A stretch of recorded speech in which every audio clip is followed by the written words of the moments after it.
Esperar a deputada Tereza entrar aí pra gente poder adicionar ela na conversa aqui. Tá dando pra me ouvir bem, pessoal? Não?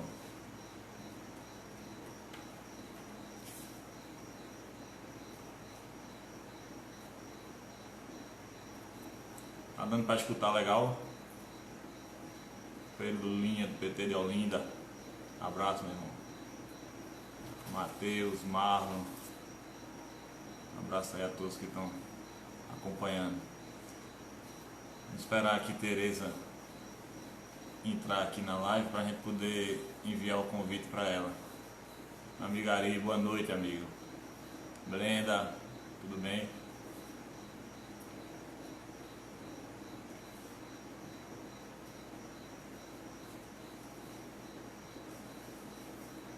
Amigo Álvaro, Valquíria.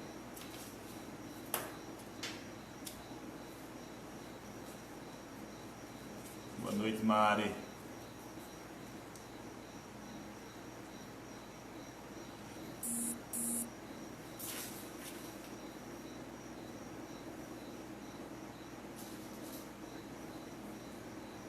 Matheus Vitorino de Itambé. Um abraço, meu amigo.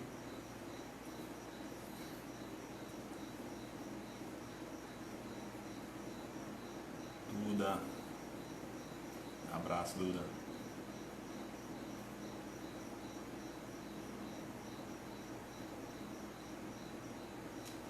Amigo Matheus, pré-candidato a vereador do PT de São Caetano. Um abraço.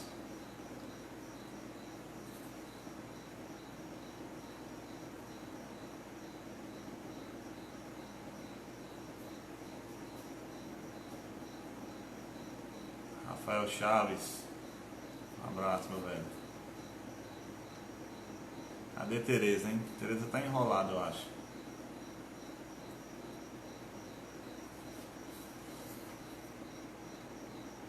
A gente marcou 7h30, 7h33 já.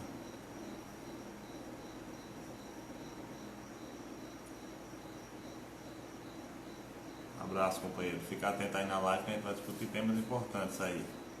Falar sobre tudo de educação. Aqui Tereza é deputada estadual e membro da Comissão de Educação e Cultura lá da Alep. Meu amigo Buga das Coxinhas. Um abraço, meu amigo.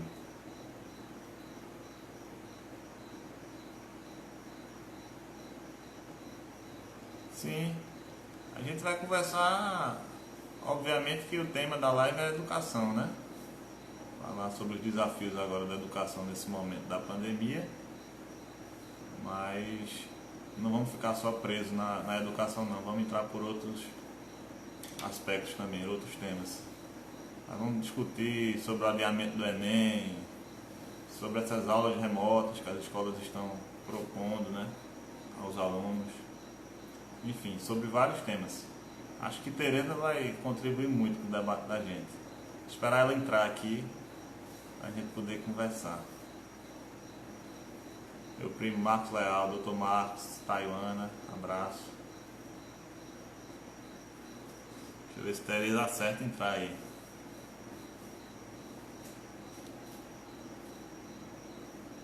Marcos Antônio, um abraço, Marquinhos.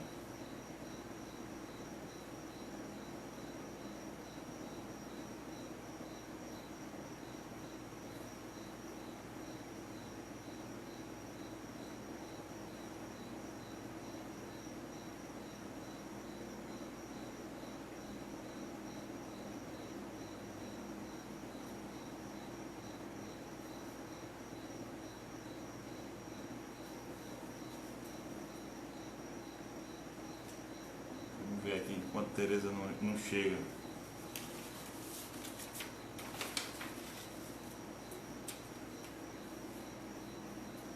Amigo Gerlandir, abraço, Gerla.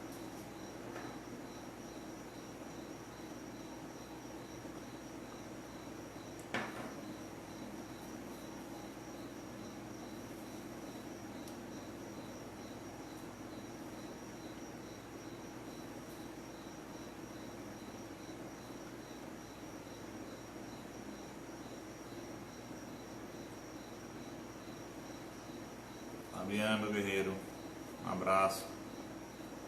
Estamos esperando Tereza. Tem notícia dela aí?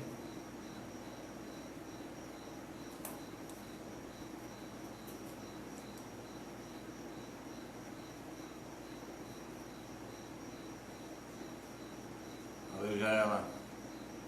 Amigo Petrônio.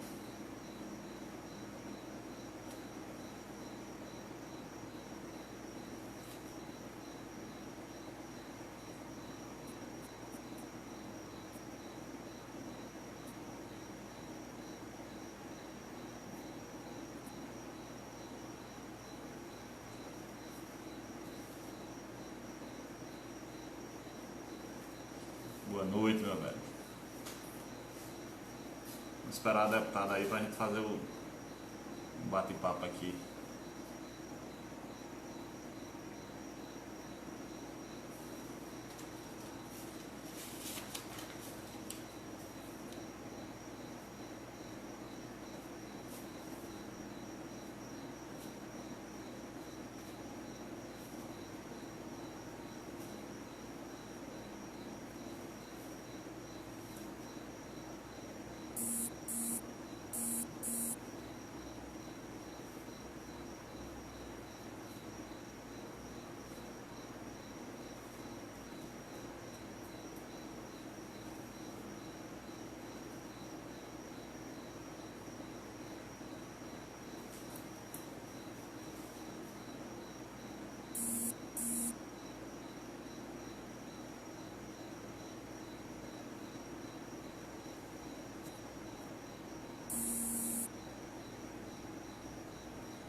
Tereza tava falando aqui com a gente agora no WhatsApp.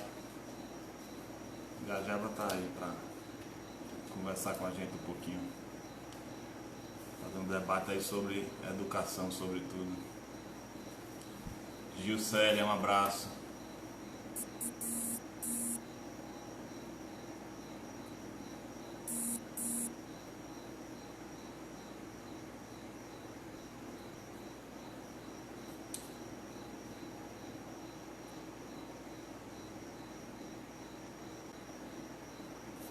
Botei.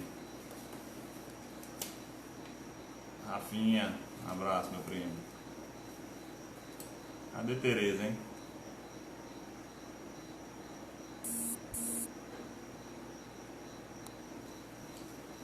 Vamos ver se Tereza entra aí.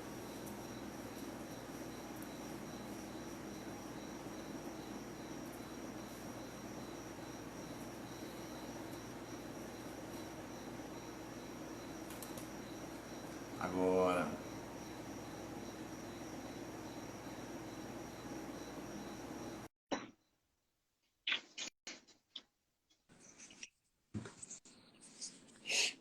Prepara. Oi, João. Tudo bem? Tudo bem? Deixa eu só Obrigado. posicionar aqui o celular, viu? Tranquilo, fica à vontade. Rapidinho.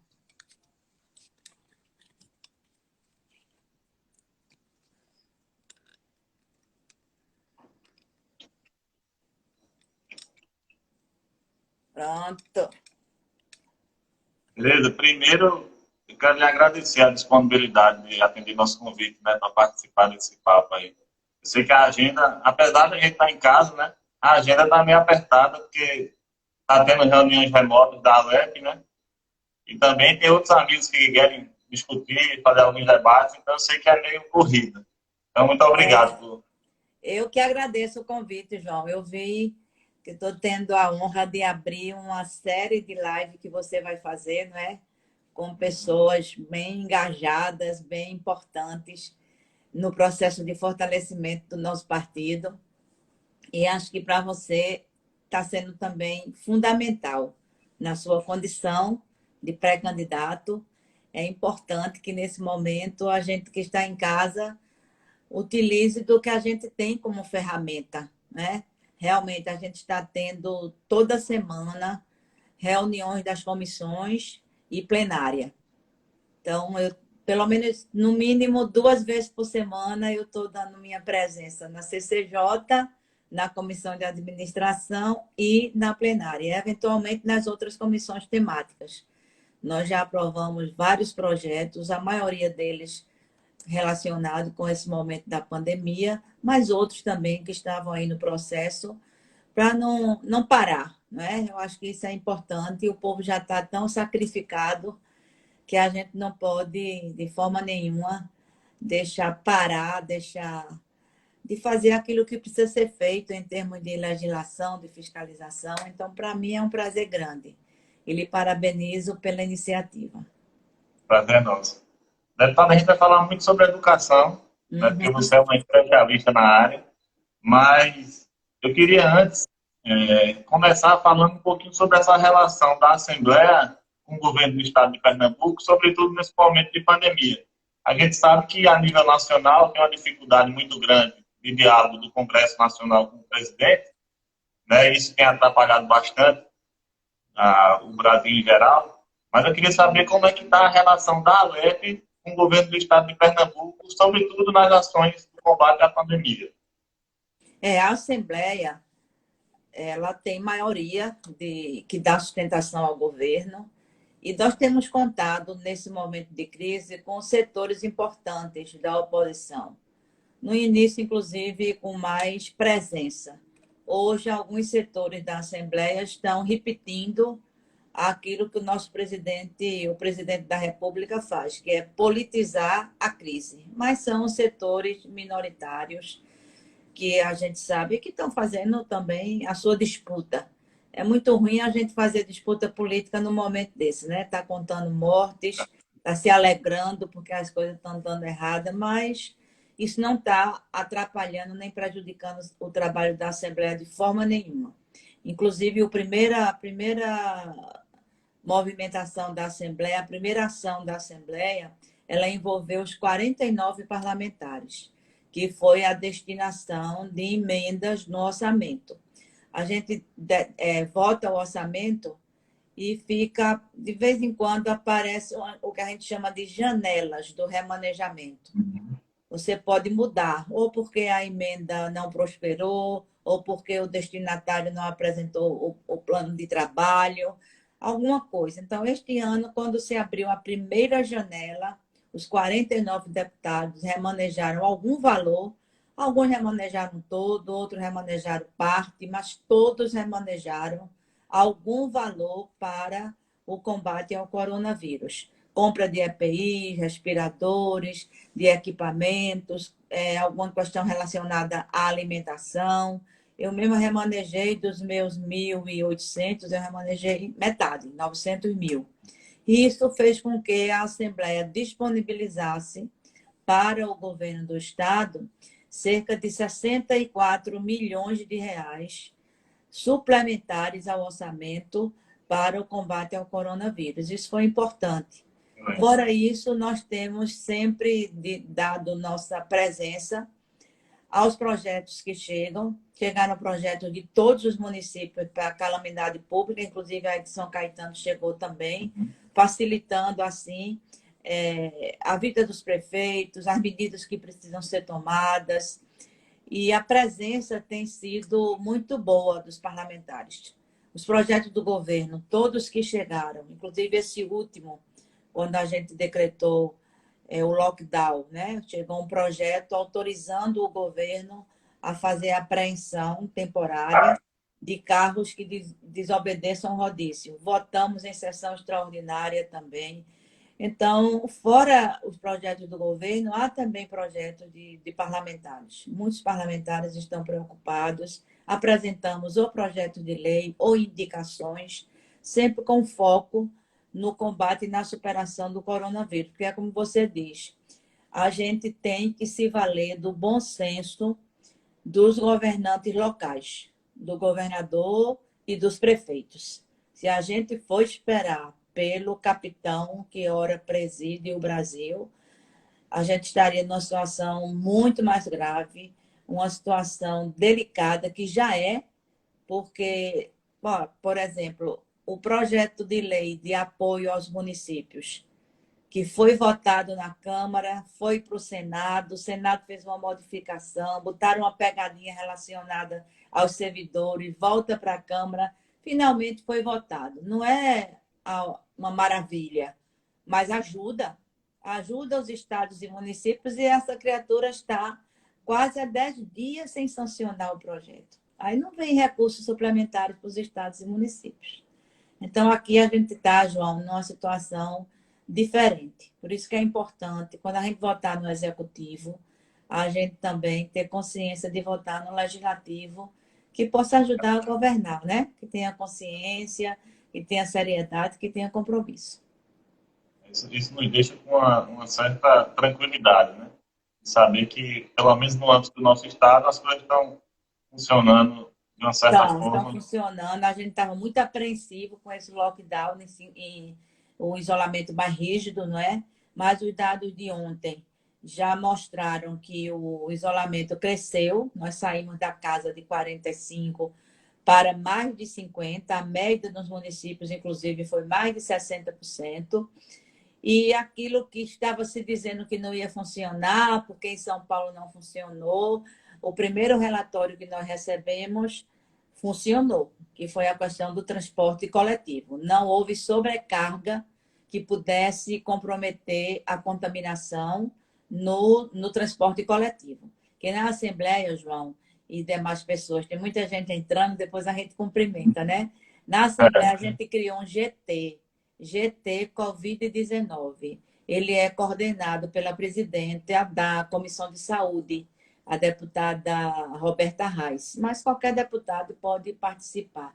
Nós recebemos todos os dias um relatório circunstanciado da Secretaria de Saúde.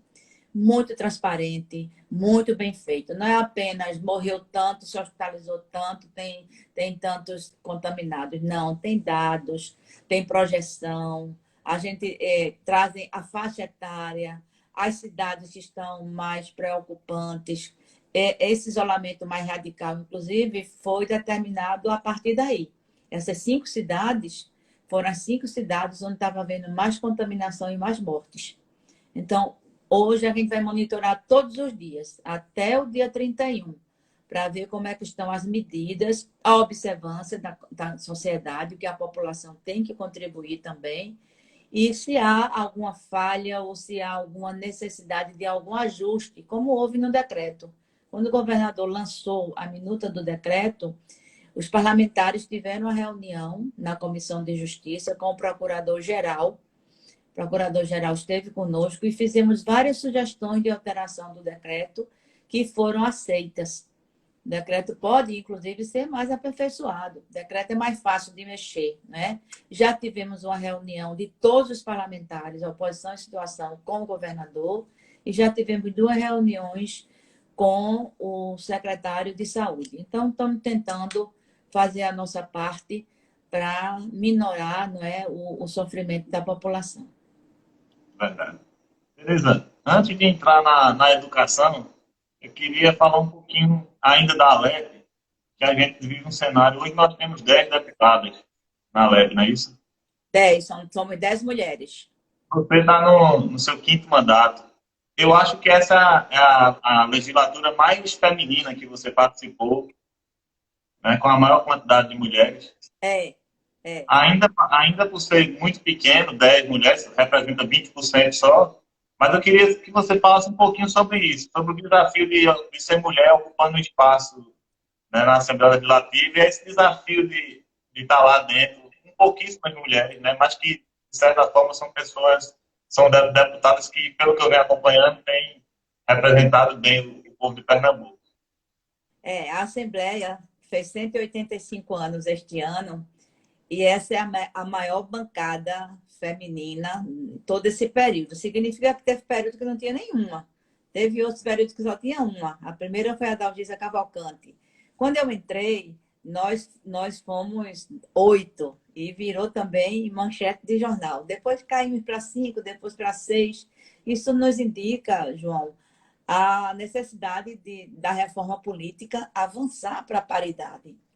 Nos indica a necessidade das mulheres terem melhores condições de fazer campanha. Porque hoje a lei eleitoral obriga que as chapas proporcionais tenham 30% de mulheres candidatas, a vereadoras, a deputadas estaduais, a deputadas federais, mas as condições da política ainda são machistas, né? O homem ainda tem um poderio grande, poder econômico, poder de mando, poder de espaço, e esses 30% no final não se materializam. As chapas estão bem bonitinhas, mas no final cai, o que aconteceu na Assembleia. Mas a gente não pode deixar de comemorar.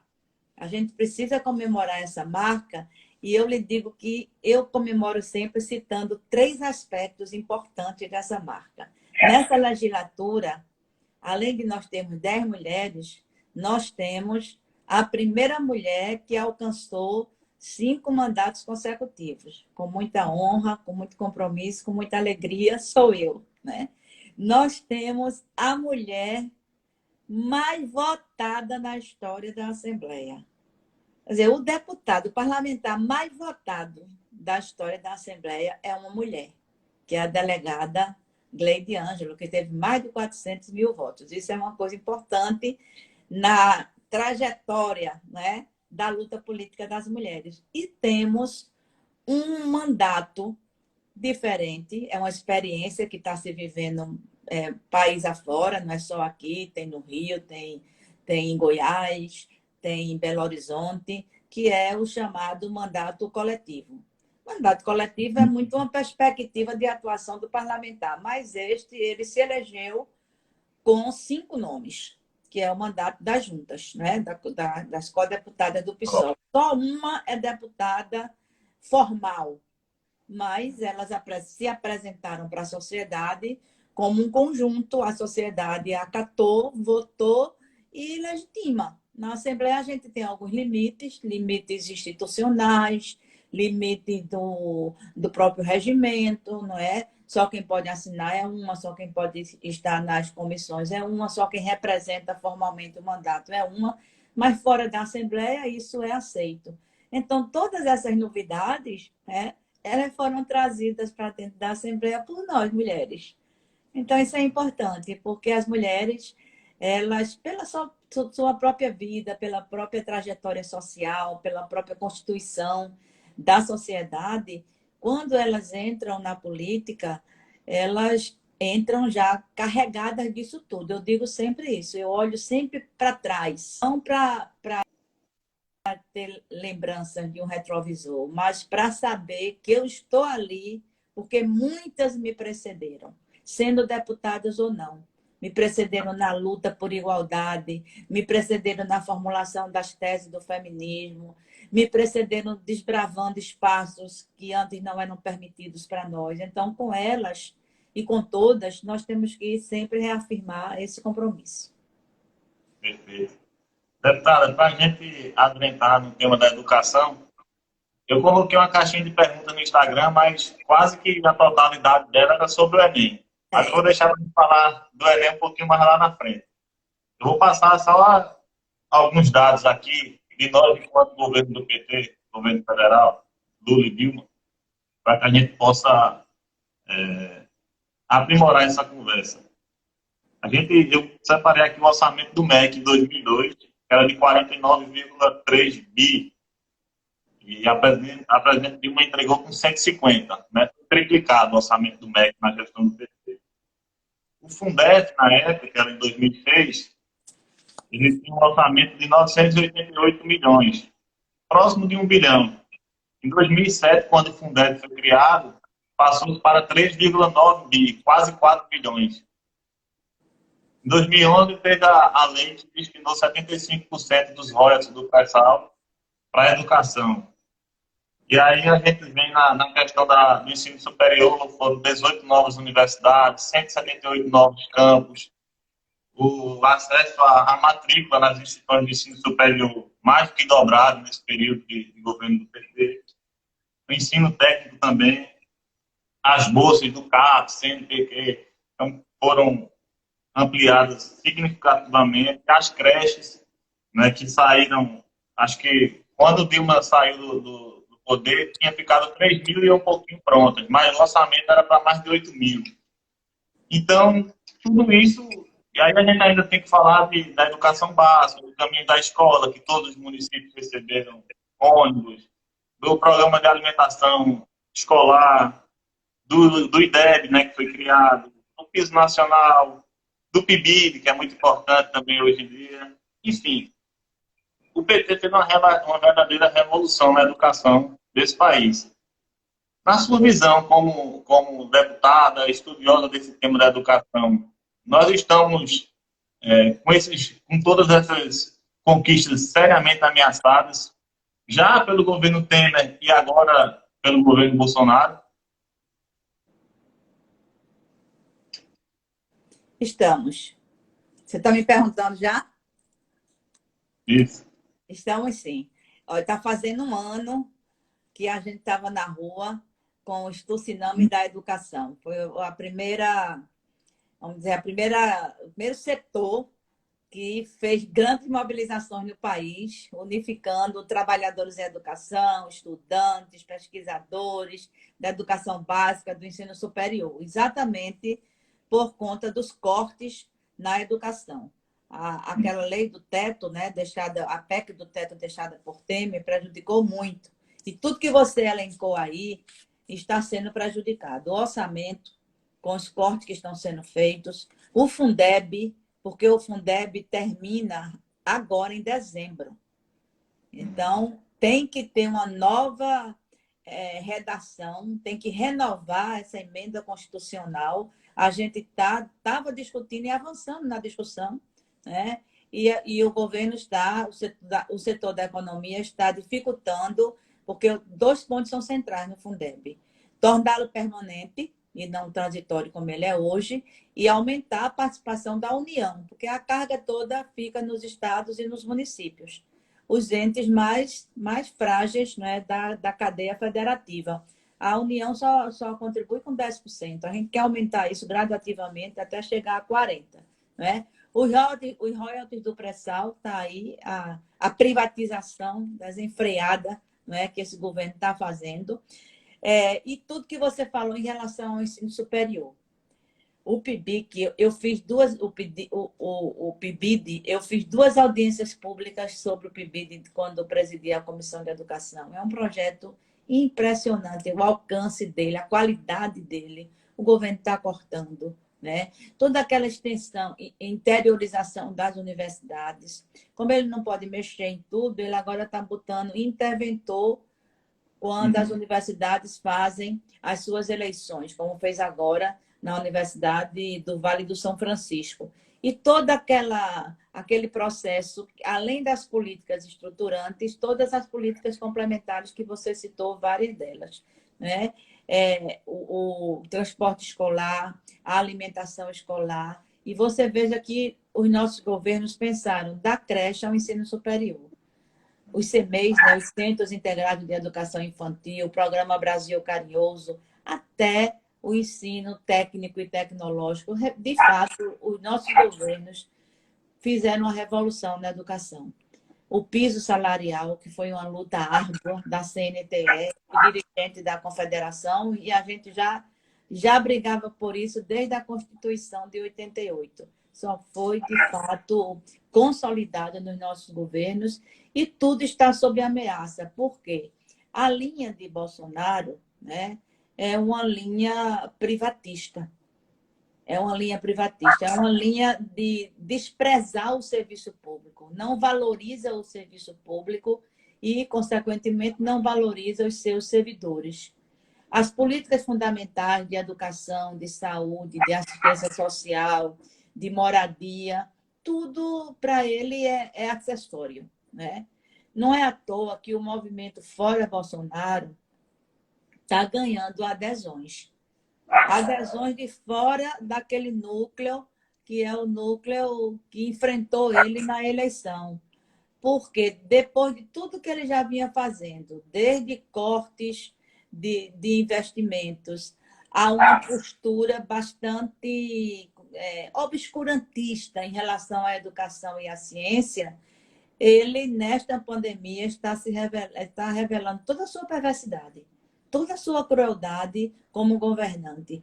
Ele não é só incompetente, porque a competência é uma coisa que a gente pode superar. Você pode ser incompetente para uma coisa e competente para outra. Você pode ser incompetente e buscar se superar. Mas ele não, ele é mau. Ele é perverso, ele não respeita a vida, não respeita as pessoas. É uma pessoa que não tem nenhuma capacidade de governança.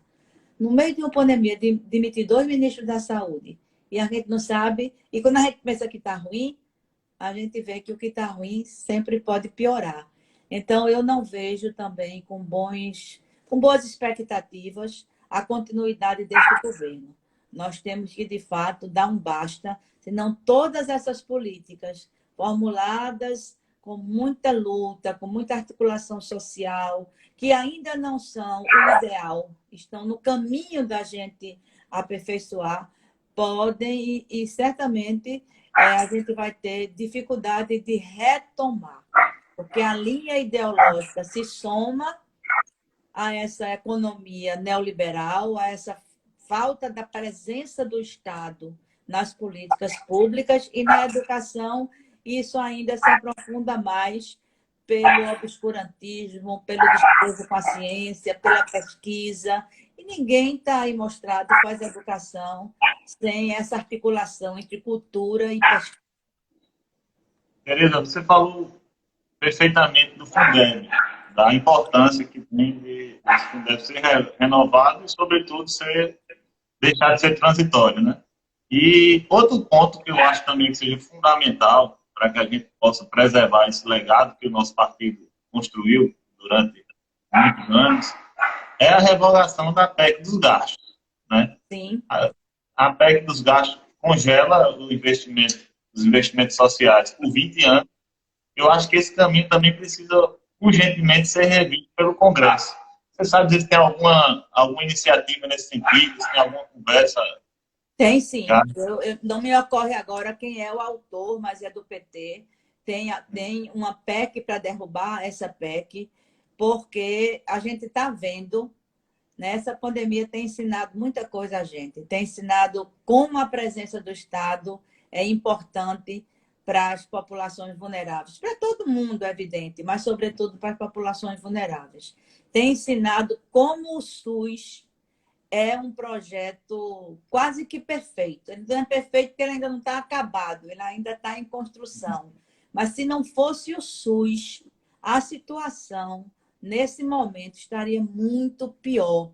Somente do SUS, a PEC do teto retirou 23 bilhões, só da saúde. Então, como é que você pode fazer políticas públicas sem investimento? Né? Então, isso também se volta para o Fundeb, porque a União tem que aplicar em educação 13% do orçamento. São 25% para estados e municípios e 18%, 13% na saúde. E 18% para a União. O dinheiro do Fundeb vem daí, porque o Fundeb é um recurso subvinculado. Né? Retira-se dessa vinculação os 80% para a constituição do Fundeb. A gente quer na educação um modelo que seja semelhante ao SUS. O SUS é fundamental, o Henrique está nos lembrando aí, Henrique Costa, nosso jovem militante aqui no Recife. Eu vi. A estrutura do SUS, ela responsabiliza todos os entes federados, município, estados e União. O Fundeb também. Só que como a gente não tem ainda o Sistema Nacional de Educação, a gente estava construindo isso já com o modelo pronto quando veio o Bolsonaro, primeiro quando veio o golpe, né, que tirou Dilma do poder, e agora vai ficar mais difícil com esse governo. Então, é importante isso que você levanta. Essa PEC do teto é uma coisa inadmissível em um país com tantos limites de investimento como é o Brasil, que precisa de saneamento, que precisa de moradia, que precisa de saúde, que precisa de educação. Tudo isso se faz com investimento público. E o Brasil, deixado por Dilma e por Lula, foi um Brasil equilibrado, inclusive com reservas cambiais, que estão salvando agora. Né? Então, é importante que nesse movimento que a gente está vivendo agora, a gente vá agregando esses valores para ir abrindo os olhos da população. esse tipo de iniciativa sua é muito importante, porque às vezes a gente falava e as pessoas não entendiam direito, estava muito distante da sua realidade de vida, não é? Agora a gente está vendo que é necessário realmente mexer. E espero que a gente consiga. Tereza, eu sou aluno da Universidade Federal, daqui de Caruaru, né? Sim. Do campus de Caruaru. Estou me formando esse ano, pretendia, né? Acho que não vai ser mais Qual é teu possível. curso? Qual é teu curso? Administração. Sim. E então eu sou testemunha viva de que eu só pude entrar na universidade graças à interiorização, né, à democratização do acesso ao ensino, porque eu fui até na faculdade particular, mas questões financeiras não consegui me manter. E aí, graças ao olhar sensível que o presidente Lula teve de trazer um campus da UFPE para Caruaru, hoje eu estou prestes a me formar, né? Mas só foi possível porque o campus veio chegar aqui em 2006, se eu não me engano. Se eu não me engano, foi 2006. Então, Foi. eu sempre fico nessa luta, né? Porque quando eu entrei na UFPE, eu acho que foi até bom, porque eu só entrei com um pouco mais de idade, mas talvez se eu tivesse entrado mais novo, eu não tivesse tido a dimensão, entendi o que aquilo ali representa. Então, hoje eu sou um defensor, você já era antes, agora que eu sou mesmo. Ô, Tereza, e nesse sentido, eu vi, e alguns amigos nossos conversam muito sobre a questão da UPE. Né? E aí a gente tem um gargalo aqui em Caruaru, porque a UPE funciona lá no polo comercial, é um prédio alugado pelo governo do estado, e aí já vem muitos e muitos anos se arrastando essa questão da construção da UPE, do campus da UPE em Caruaru. E aí já foi desapropriado um terreno, se eu não me engano, na época do Zé Queiroz, que é seu colega de Assembleia hoje, quando ele era prefeito de Caruaru, ele desapropriou um terreno. E aí o governo do estado partiu licitação e até agora não saiu do papel. Eu queria saber da senhora se a senhora tem alguma novidade a par de como está isso aí, se vai sair esse tão sonhado campo da UPE para Caruaru, porque chega a ser até inadmissível, né? Caruaru não ter um campus da UPE pelo tamanho de Caruaru, né? Nós temos um em Garanhuns, não é? Uhum. E temos o daqui de Santa Maria e outros polos também aqui no Recife, como tem no Benfica. Olha, a UPE é uma riqueza para Pernambuco. Não é todo estado que pode manter uma universidade, até porque não é dever constitucional dos estados como entes federados. A tarefa do estado é com a educação básica, competindo aos municípios a educação infantil como responsabilidade primeira, né? E o ensino superior, que é gerido pelo poder, pela União, podendo os estados oferecerem. Pernambuco tem essas duas opções: as autarquias, e que funcionam também numa rede, principalmente voltada para a formação de professores, e a UPE, que tem crescido e se afirmado muito em qualidade. Sem sombra de dúvida, a UPE tem cursos que são bastante disputados pela sua qualidade, tanto na área de saúde, quanto na área de humanas, né? Na área de tecnologia, nas chamadas ciências exatas e na formação de professores. Mas tem essa dificuldade financeira. Nós sempre colocamos emendas para a UPE. Eu mesma coloquei esse ano também. O reitor, independente de quem seja, faz aquela visita tradicional aos gabinetes para que a gente não perca esse patrimônio. O próprio campo daqui ainda não está totalmente concluído, porque ela não é vinculada mais à Secretaria de Educação. No finalzinho do governo Jarbas, ela foi desvinculada em 2002 e ela hoje é vinculada à Secretaria de Ciência e Tecnologia. Claro que há um diálogo, né? Que há uma relação, né? Uma articulação com a educação, mas não tem recursos. Os recursos são da ciência e tecnologia. Nós fizemos uma luta grande, eu participei da luta pela gratuidade, porque a UPE chegou a ser, durante um tempo, a única universidade estadual pública que não era gratuita. Então, essa luta se arrastou por muito tempo, mas finalmente, em 2010, nós conquistamos a gratuidade. Então, tem que ter verbas, né? Eu acho que é muito válido e muito justo que o polo de Caruaru tenha uma estrutura melhor, como tem o de Garanhuns. É uma estrutura razoável de Garanhuns. Pela importância da cidade e porque Caruaru... Veja, você mora em São Caetano e estuda em Caruaru. Caruaru tem até uma proposta antiga lá na Assembleia de que Caruaru tenha uma região agrestina, como tem Recife, região metropolitana, né? Daquelas cidades que rodeiam Caruaru, que vivem também, né, muito, não digo dependente, mas vinculadas à economia de Caruaru, à cultura, por ser uma cidade polo, né, uma cidade que se desenvolveu mais. Basta lhe dizer que Caruaru tem 3 deputados estaduais. Nunca Caruaru só tem um deputado estadual, né? Então, essa luta ela é suprapartidária, ela envolve a todos. E tenho certeza que o deputado Zé Queiroz está atento a isso, né? E como hoje é o aniversário de Caruaru, né? Eu queria até dar essa boa notícia, mas realmente eu não tenho assim condições de dizer quando vai sair, se vai sair, como é que está o processo, mas de fato isso está no horizonte. Eu espero que o governo possa ter as condições, junto à Secretaria de Ciência e Tecnologia, de sair do aluguel para um prédio próprio, com todas as características que um campus universitário merece. Perdi teu áudio. Um minutinho. Vamos lá.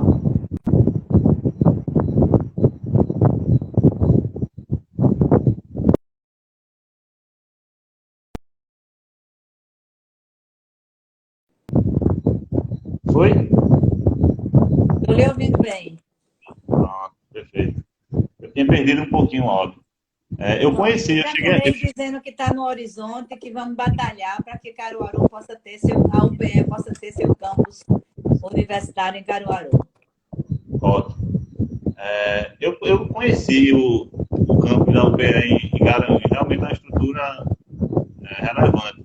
Inclusive tem medicina lá, oferta do curso de medicina, que aqui em Caruaru não tem. E eu falei Caruaru justamente por esse detalhe, né? Porque ao entorno de Caruaru, eu particularmente estudo com gente de Palmares, de Surubim, Panelas, enfim, são várias e várias cidades ali que não é que dependam, mas que estão totalmente vinculadas com Caruaru. Tereza, hoje a gente teve uma notícia que o FNDE foi entregue a um aliado do Waldemar Costa Neto, né? Foi entregue ao Centrão.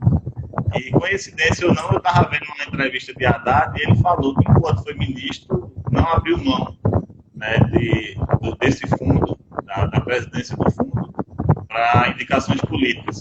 E o presidente Lula, obviamente, respeitou essa decisão de Haddad. É perigoso, né? Como é que você vê essa entrega de um orçamento gigantesco, né, do FNDE ao Centrão? É muito perigoso. É muito perigoso, primeiro, pelas características do Centrão. O Centrão não é novidade, o Centrão vem desde a Constituição, desde a Constituinte, definindo coisas, porque ele aglomera interesses, não é um partido só, é mais de um partido. Lula e Dilma governaram naquele presidencialismo de coalizão com o Centrão, e as raízes do golpe estão exatamente aí, porque o Centrão começou a exagerar. E Dilma disse, não, assim não dá. A gente faz negociação, mas dentro dos parâmetros de uma república. Tem coisas que não dá para a gente transgredir. E foi por isso que se criou aquele Eduardo Cunha da vida, que era o rei do Centrão, né? E que ainda está mandando por aí afora, né? Esse indicado é ligado ao deputado, não me engano, Sebastião Oliveira, né? Uhum.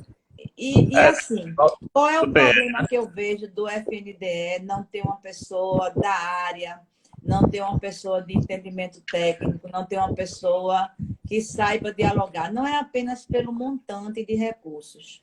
Ele tem que ter muitos recursos, porque todos os programas são vinculados ao FNDE, os programas complementares, né?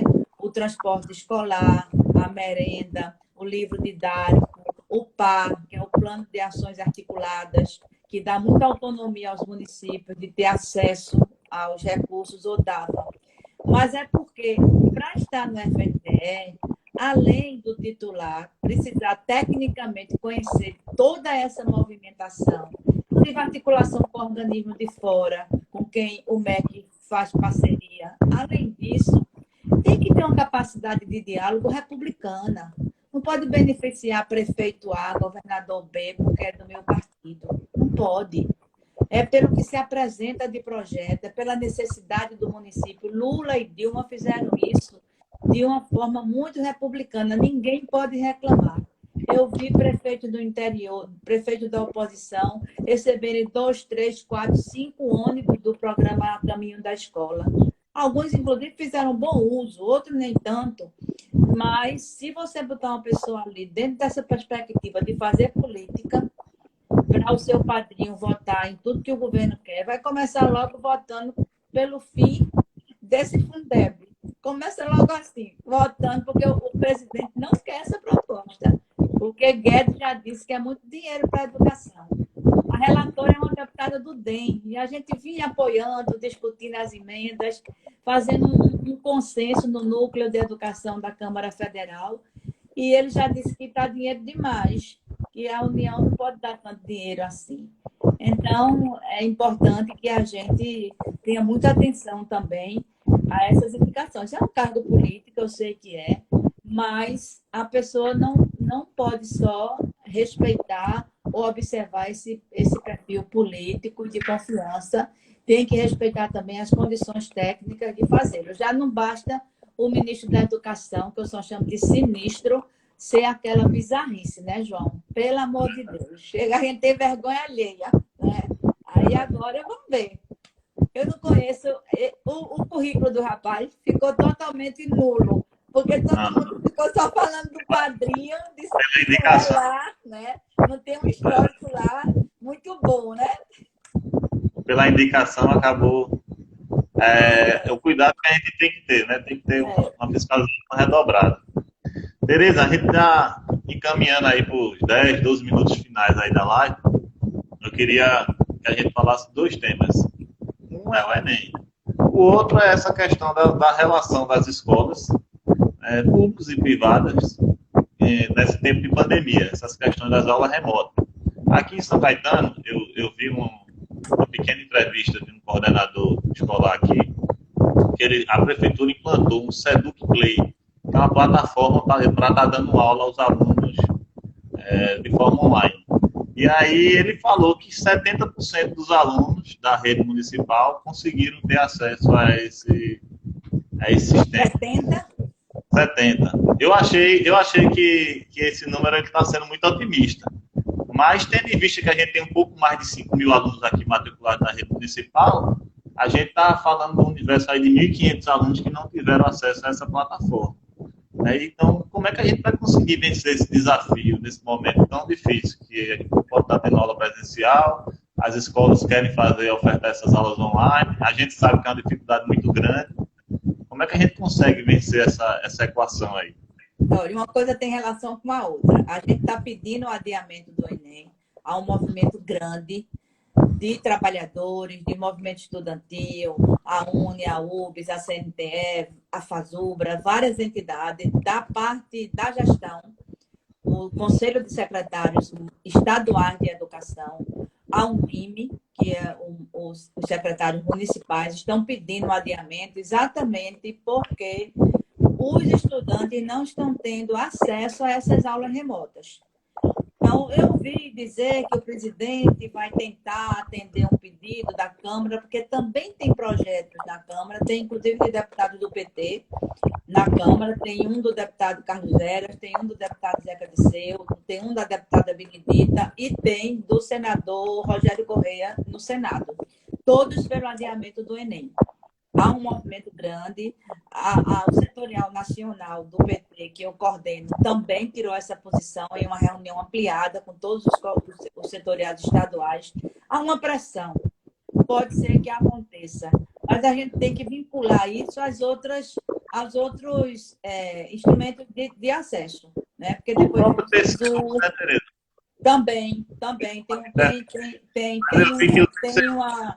tem uma medida judicial também Foi abriram uma provocado. para remarcar. Tem sim, tem também. Só não me engano, foi provocado pelo Túlio e outro deputado do Também, PDT. também. Foi. Aí você entra. O motivo é esse, é a dificuldade de acesso a essas aulas remotas. Eu não quero chamar de educação à distância, porque a educação à distância existe na LDP, mas ela tem que ser regulamentada. Ela não é para todo mundo, nem para todas as modalidades de ensino, nem ela pode abarcar a carga horária integral. Educação de jovens e adultos mesmo tem uma parte da carga horária que é em educação à distância, mas ela tem plataforma definida, não é pega qualquer plataforma e joga, né? Aí mesmo, 70% de alcance não se caracteriza como aula dada. Não é considerado frequência quando a gente atinge 75% da carga horária. Mas saindo dessa frieza dos números, vamos para a realidade de vida? O que é que acontece com os nossos alunos, inclusive com professores também? Muitos não têm acesso à internet. Zona rural é uma dificuldade, não tem acesso à internet, mesmo nas regiões periféricas das grandes cidades. E outros não têm acesso ao equipamento.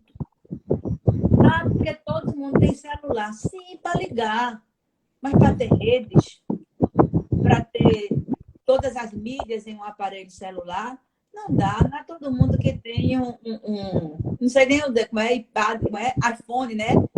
iPhone já está número 10 agora, né? Número 10. Não é todo mundo, né? Se todo mundo tivesse, professores e estudantes, mas mesmo assim, mesmo que todo mundo tivesse, eu vejo a dificuldade das escolas privadas, que gozaram férias no mês de abril, as férias deles são em julho, e agora abriram para as aulas remotas, supondo-se que a maioria é classe média, que tem uma casa, uma sala, quarto, escritório, cozinha, banheiro, que não é a realidade de vida de quem muitas vezes vive em um vão só, não é?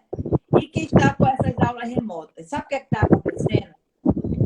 Super peso para os pais, que também estão em trabalho remoto, muitos estão em trabalho remoto, e para as crianças. Meu neto mesmo está gostando, odiando. Por que não está gostando, não? Muito ruim. Eu prefiro estar lá na escola, conversando, brincando, indo para o recreio. Quer dizer, além dessa falta desse convívio, você tem uma aula que é só receber. Só receber, não tem troca. E, por outro lado, João, muitas dessas famílias estão convivendo com o luto. Com o luto, com o isolamento, com o medo. Diane acabou de comentar, tá, inclusive, isso, né? As pessoas estão perdendo familiares, né? Exato, exatamente. Aí você vem com uma novidade que não é prática. Eu acredito até que a gente vai ter que rever algumas coisas pós-pandemia. E o uso das tecnologias é uma delas. Mas, de forma nenhuma, eu defendo que a educação à distância seja um instrumento prioritário na educação. Ele pode ser complementar, ele pode ajudar, ele pode dar acesso a várias questões que a gente que facilita a vida do professor, facilita a vida do estudante. Mas mesmo na quarta revolução industrial que a gente está vivendo, já está se percebendo que algumas profissões vão acabar, mas o professor não. Porque conhecimento não é só jogar conteúdos. Conhecimento é a construção, tem que fazer a troca com o aluno, você aprende também com o aluno. E a questão da cidadania, a formação política, o controvertido, não é? O contraponto. Muitas vezes uma telinha não dá para isso. E eu acho bom que não dê e espero que nunca dê. Pandemia ou sem pandemia, mas que ela seja um instrumento auxiliar. Para além dessas dificuldades de acesso à internet e tudo, tem tudo isso que você pontuou perfeitamente. Agora tem uma professora lá na universidade que ela já falava isso, que muito antes dessa pandemia, obviamente, o modelo de aula, o modelo como a gente está aqui, a gente vai ter que rever isso, tal. Ela disse, eu mesmo como professora já estou vendo que a gente tem que mudar algumas coisas, tal. E a gente sabe que é nesse sentido aí, a gente precisa repensar um pouco esse modelo de educação, de proposta de aula, enfim. Tereza, estamos chegando aqui no finalzinho. Eu quero lhe agradecer muito pelo esse papo, aprendi bastante. Eu estava falando a algumas pessoas, eu vou fazer essas lives para ouvir mais do que falar. Não quero falar, quero mais ouvir. Que é para poder servir de aprendizado para mim e para todo mundo que está assistindo. Então, eu vou disponibilizar aqui no Instagram a live, vai ficar aí no feed, no IGTV. E vou botar lá no Facebook também para o pessoal poder acompanhar. Então, quero lhe agradecer muito, dizer que foi enriquecedor esse debate e deixar aí um minutinho aí para você poder fazer as considerações finais. Eu que agradeço o convite, fiquei muito honrada. Acho que foi uma iniciativa muito boa. Vi toda a plataforma das pessoas que você vai convidar, as abordagens que vão ser feitas. Isso é o papel de uma liderança política, isso é o papel de alguém que demonstra já a sua capacidade de articulação, de visão estratégica para a cidade, para o município de São Caetano. Agradeço a todos que entraram, não dá para a gente responder todo mundo, até porque a sua audiência está demonstrando ser muito boa, isso também tem a ver com a sua liderança, não é? Agradeço quem participou, quem opinou, quem realmente mandou sugestões e fez considerações, né? E vamos em frente. Vamos vencer esse momento, né? Construir um Brasil melhor. As eleições municipais vão mostrar isso, qual é o tipo de cidade que a gente quer. E a proposta do PT, nesse aspecto, já experimentada em algumas gestões, é uma proposta que tem o direito à cidade como centro e o respeito à felicidade das pessoas. As pessoas têm que se sentir felizes, têm que se sentirem felizes e protegidas na sua cidade. E um bom gestor, uma boa gestora é fundamental para isso. Boa noite para você, para todos que nos ouviram e, mais uma vez, muito obrigada. Boa noite, Tereza. E assim que passar essa pandemia, vamos marcar para você vir aqui em São Caetano para a gente falar pessoalmente. Com todo prazer. Vou com todo prazer. Obrigado, Tereza. Até mais. Até mais.